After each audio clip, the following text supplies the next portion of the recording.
Welcome to episode 2 of Flip the Script.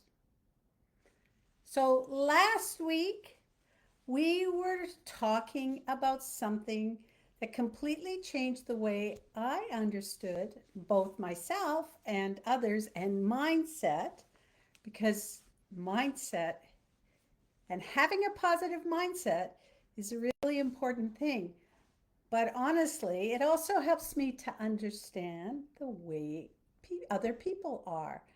And I shared this simple model. So, what we usually think of is that our thoughts determine our emotions, determines our behavior.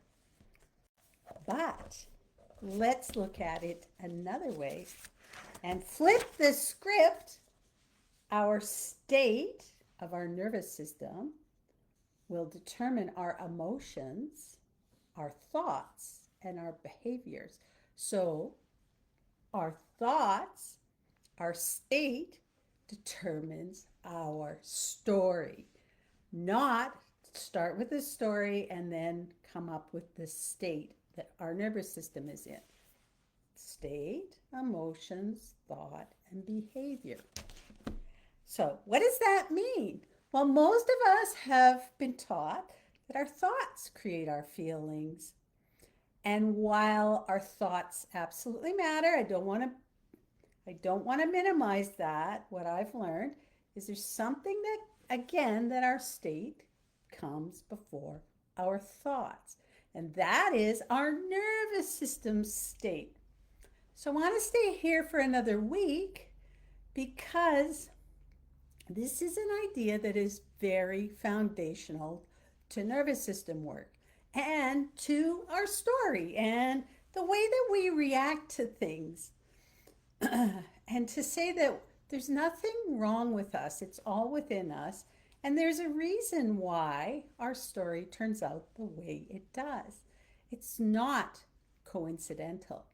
So, if we don't understand this, then everything else we talk about is over the next weeks isn't going to make a lot of sense. So, let's flip the script on the stories that we tell ourselves because here's again, repeat, you can never tell this out too much. Your state determines your story and what you think. I had a couple of stories that I was thinking about telling. I had one of like driving, one of my favorite ones. But then I thought of something that made me chuckle. And I thought, this one is perfect. So I was having a day where I was stressed out and my mind was on other things and my mind was swirling around with all sorts of things about deadlines, about what had to be done, the mountain of work. I was just like overstressed. Now, how many of us get overstressed? Happens a lot.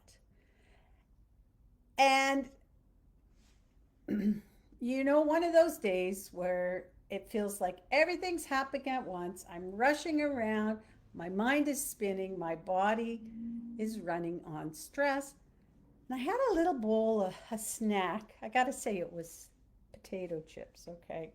So I want to call myself out there. And I was taking this little bowl, and it actually was a little bowl, by the way. It wasn't a big one. If it was a big one, I would have taken the whole bag. So I'm taking this little bowl of potato chips into the living room to watch TV with my kids. And I wasn't fully present. My mind was on other things. I wasn't really paying attention to what I was doing. And the bowl tipped and the potato chips went all over the floor. And now here's the embarrassing part for me. What did I do next? I yelled at my daughter. I snapped at her. She didn't do anything. I think she said a noise, but she didn't really do anything. And she's pretty good. She called me out. She says, I didn't do anything. What the heck are you getting mad at me and yelling at me? So thankfully, she took it that way. But she wasn't the reason that I spilled the chips on the floor. I just like snapped at her. I kind of made her like she did something. And she didn't bump into me. She wasn't responsible for this at all. But in that moment, my my brain, because I was so stressed, was looking for someone to blame. And so thankfully today, the two of us can laugh at this. And we do every so often. The chip story comes up and we laugh at it today. But at the time, it actually wasn't very funny. Now, if we roll this back and we go back to our model of state determines our emotions, determines our thoughts, and our behaviors. I was stressed out. I got upset and flew off the handle. I blamed my daughter and yelled at her. Not a good look. Not a good look at all. But if we can flip that around and let's say that I was in a place where I was feeling, because I was frustrated, I was already activated, and so that was what influenced my thoughts. But let's turn this around. And what if I wasn't like that and I was in a place where I was feeling good, I was feeling calm, and I have the same bowl of chips, the same snack. I'm going into the same living room. My daughter is there, and I accidentally spill the chips. Well, this time, I think it might be different because I was feeling rested and connected, present, not my swirling thoughts in somewhere else. Maybe, just maybe, I would have looked at the mess and laughed, blamed myself, and said, "Oh, Debbie, you're so silly or you're so stupid. Come on, can't you carry a bowl into the living room?" Maybe. And I would say, "Oh, well, there goes the snack. Let me go clean it up." And it was the same event, spilling the bowl of chips, but because my state, my nervous system was in a different place, it's a good chance you're going to get a different reaction, a different story. So the only thing that changed was my state from being stressed to being calm, creative, connected, all of those things. And so this is what our nervous system does. It is constantly asking one question: am I safe? Am I safe? Am I safe? Am I safe? All day long, and numerous times every second. So when we're feeling safe and connected, we can see the possibilities, we have perspective, we have patience. But when we are in stress, like I was, totally buzzed out, everything's looking like a problem. And we become more reactive, more defensive, more impatient. Didn't I see that? And our brain starts to tell us stories that match the state that we're already in. And it doesn't matter, it doesn't make you a bad person either, by the way. It makes you a human being with a nervous system that's trying to protect you. So here's the shift that I want you to think of. One of the greatest gifts about understanding our nervous system is that we can stop believing every story that our brain tells us. Instead, we can become curious.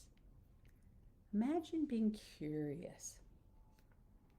So now what I do is I notice and I catch myself when I want to have with these strong reactions, and I ask myself a different question, not what's wrong with them, not what am I thinking this for, But now I ask, what state am I in right now that's causing me to react this way?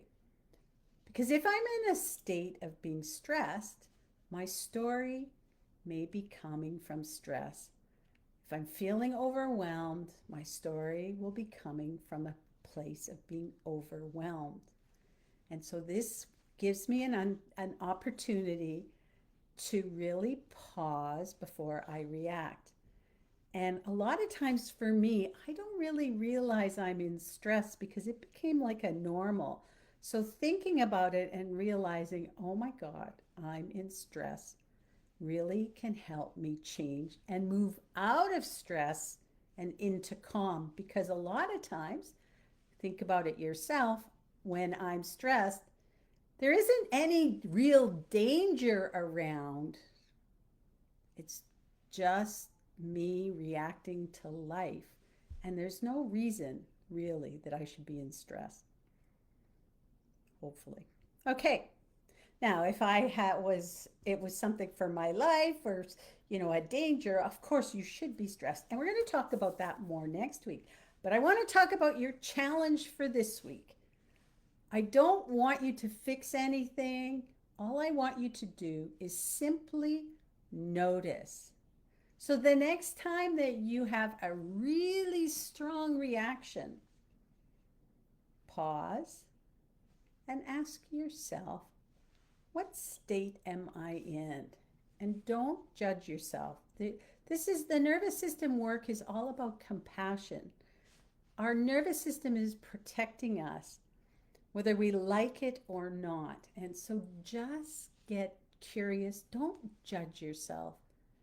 Because when we are aware of the state that we're in, we create space to choose a different response. And that's where change begins. So this week's flip the switch. Remember, again, we're giving you a little repeat. State determines emotions, determines thoughts, determines behavior. And the state you're in will maybe have your reactions that maybe you're not so proud of, and maybe think about that state. So before you believe the story, I want you to check the state, remembering that your state determines your story. So next week, we're going to build on that, and we're going to talk about one of the biggest myths that I hear all the time. We should be in calm, because I used the word a bit tonight, but being in calm all the time isn't actually the goal. What if it's something else? So I'll see you next week. Have a wonderful week, and I will be back next Tuesday at 7 p.m. Eastern Time, sending you so much love for a beautiful week. And remember, your state determines your story. Bye.